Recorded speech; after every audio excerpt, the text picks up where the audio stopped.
Hello friends, welcome to my YouTube channel. आज आपको बताने हैं UP board class 10th Hindi के पेपर के बारे में। तो यह आज का पेपर है।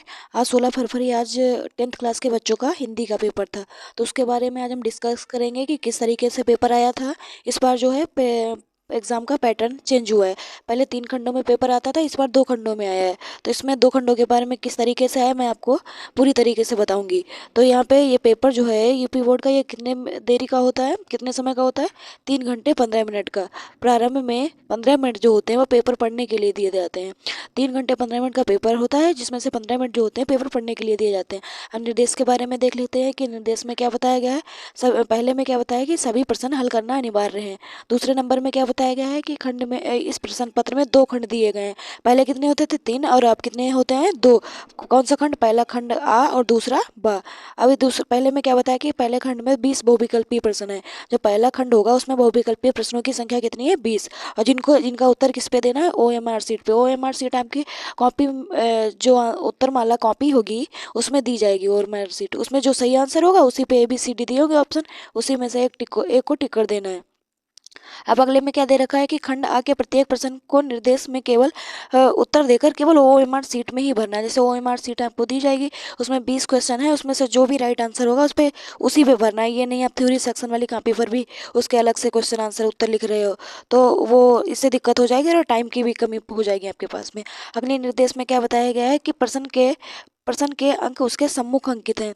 जो प्रश्न के जितने नंबर मिलेंगे उसके सामने दिए हुए हैं। अगले खंड बा में 5 अंक के वर्णात्मक प्रश्न है। जो खंड आ है उसमें है 20 बहुविकल्पीय प्रश्न, और खंड बा है इसमें 50 नंबर के वर्णात्मक प्रश्न है। मतलब आपको इनका उत्तर लिखना है, प्रश्न दिए होंगे इनका उत्तर लिखना है। अब अगले में खंड बा में सभी प्रश्न के उत्तर एक साथ ही करें। जो खंड बा के जो उत्तर हैं सभी को एक साथ करना है। अब अगले निर्देश में क्या दे रखा है कि प्रारंभ प्रश्न के उत्तर के कीजिए तथा अंतिम प्रश्न तक करते जाइए। प्रारंभ से लेकर अंतिम तक के उत्तर जो है सारे आपको करने हैं। जो प्रश्न नहीं आता है उस पर समय नष्ट ना करें। जो प्रश्न नहीं आ रहा है उस पर समय नष्ट ना करें। जो प्रश्न पहले आता हो वो आपको उत्तर में पहले करना है। तो ये तो सभी को मालूम होगा। अब देखते हैं हम अगले पेज पे कि बहुविकल्पीय प्रश्न किस प्रकार से है और इनका राइट आंसर क्या है। ये पेपर है UP board class 10th, UP के शाहजहांपुर से है, ये जिला शाहजहांपुर में। तो वहाँ का ये पेपर है। तो इसमें पहला बहुविकल्पीय प्रश्न जो 20 नंबर के आते हैं, जिनका उत्तर OMR सीट में भरना है, तो उसका पहला प्रश्न आपको हम दिखा रहे हैं। इसमें से पहला प्रश्न था कि चिंतामणि के रचयिता कौन है। तो चिंतामणि का सही रचयिता कौन है? आचार्य रामचंद्र शुक्ल। पहला चैप्टर ही इनका जीवन परिचय है, तो उसमें आपको सभी को याद होगा कि चिंतामणि किसकी रचना है? आचार्य रामचंद्र शुक्ल की। दूसरा क्या है कि परमेश्वर कहानी के लेखक कौन है? तो पंच परमेश्वर कहानी के लेखक कौन है? मुंशी प्रेमचंद्र जी। अगला क्या है कि जयशंकर प्रसाद के नाटक नहीं है। ये सारे जो हैं, ये 3 जो है वो नाटक दे रखे हैं, जबकि लहरों के राजहंस जो है इनका नाटक नहीं है। तो सही ऑप्शन क्या हो जाएगा? Option number C. अब अगला क्या है? शेखर एक जीवनी उपन्यास के लेखक कौन है? शेखर एक जीवनी उपन्यास है, उसके लेखक कौन है? तो इसका लेखक कौन है? अज्ञे जी। तो ऑप्शन नंबर डी इसका राइट आंसर हो जाएगा। 5वें नंबर क्या है? अपनी आत्मकथा के लेखक कौन है? अपनी खबर जो आत्मकथा है वो किसकी है? तो है वो किसकी है? पांडे बेचन शर्मा उर्फ उग्र की। तो ऑप्शन नंबर ए इसका राइट आंसर हो जाएगा। अब क्या है? भूषण किस युग के कवि थे? जो भूषण जी थे वो कौन से युग के कवि थे? तो ऑप्शन नंबर बी इसका सही आंसर हो जाएगा, रीतिकाल के।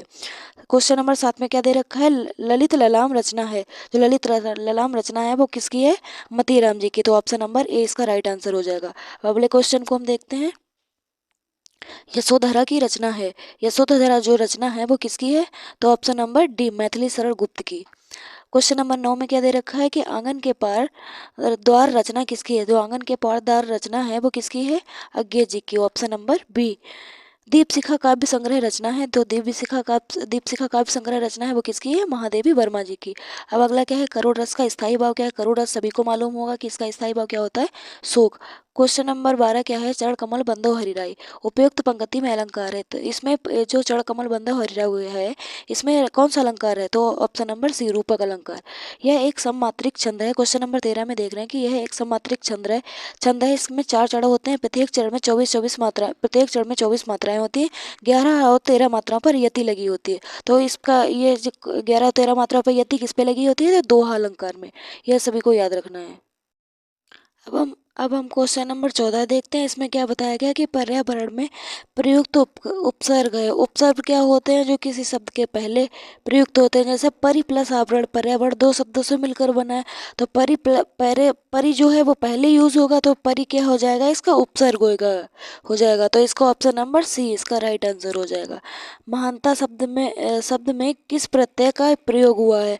महानता जो उपसर्ग जो शब्द दो शब्दों के पहले लगते हैं वो क्या कहलाते हैं? उपसर्ग। जो दो शब्दों के बाद में लगते हैं वो क्या कहलाते हैं? प्रत्यय। तो महानता जो है वो लास्ट में आएगा, तो इसलिए वो प्रत्यय क्या हो जाएगा? ता, महानता में। ऑप्शन नंबर 20 का राइट आंसर हो जाएगा। सुख दुख में समास है। सुख दुख में समास कौन सा है? द्विगु समास। द्विगु समास में अपोजिट वर्ड्स आंसर होते हैं, जैसे माता पिता और शत्रु का दोस्त, इस तरीके से है ये अपोजिट होते हैं। तो वो कौन सा होता है? सॉरी, द्वंद्व समास। दिगु गलती से निकल गया, लेकिन ऑप्शन नंबर इसका डी सही है, द्वंद्व समास।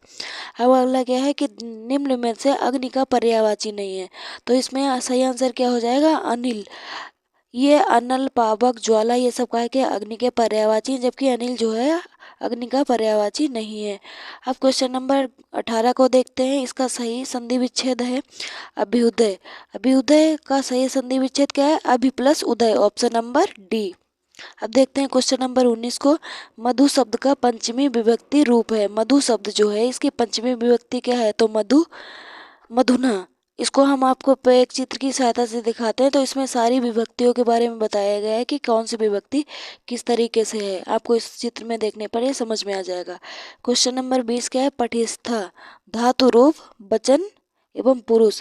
पटिस्था में धातु रूप एवं वचन रूप कौन सा है? तो ऑप्शन नंबर सी द्विवचन एवं मध्यम पुरुष होगा।